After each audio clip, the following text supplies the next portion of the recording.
మనం మాట్లాడుతున్నప్పుడు శబ్దం అనేది ఒక పర్సన్ నుంచి ఇంకో పర్సన్ కి తరంగాల రూపంలో వెళ్తుంది. వీటిని ధ్వని తరంగాలు అంటారు. ధ్వని తరంగాలు ప్రయాణించాలంటే యానకం అవసరం.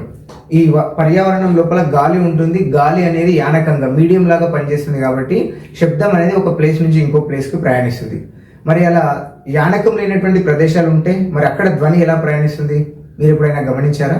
అదే మనం స్పేస్ లోకి వెళ్ళినట్టయితే అక్కడ ఒక ఆస్ట్రోనాట్ ఇంకో ఆస్ట్రోనాట్ తో ఎలా మాట్లాడుకుంటాడు, ఒక వ్యోమగామి ఇంకో వ్యోమగామితో ఎలా కమ్యూనికేట్ చేసుకుంటాడు అనే విషయాన్ని ఈ వీడియోలో తెలుసుకునే ప్రయత్నం చేద్దాం. Welcome to my YouTube channel తెలుసుకుందాం, తెలివిని పెంచుకుందాం. స్పేస్ లోకి వెళ్ళినట్టయితే అక్కడ గాలి అనేది ఉండదు. మరి ఒక ఆస్ట్రోనాట్ ఇంకో ఆస్ట్రోనాట్ తో మాట్లాడాలన్నప్పుడు వాళ్ళ ప్రత్యేకమైనటువంటి సూట్ లోపల రేడియోస్ ఉంటాయి, అయితే వాకీటాకీలు ఉంటాయి. ఈ వాకీటాకీలు అనేది రేడియో తరంగాల ద్వారా పనిచేస్తాయి. రేడియో తరంగాలకి యానకం అవసరం లేదు కాబట్టి ఒకరితో ఒకరు కమ్యూనికేట్ చేస్తారు. ఒకవేళ ఈ వాకీటాకీలు కూడా పనిచేయకపోతే వాళ్ళు దగ్గరికి వచ్చినప్పుడు వాళ్ళ తలలు ఆడించినప్పుడు రేడియో తరంగాలు ఒకరి నుంచి ఒకరికి ప్రసారమై వాళ్ళు కమ్యూనికేట్ చేసుకుంటారు. ఇలాంటి ఇంట్రెస్టింగ్ విషయాల కోసం నా ఛానల్ని సబ్స్క్రైబ్ చేయండి, షేర్ చేయండి, లైక్ చేయండి. Thank you.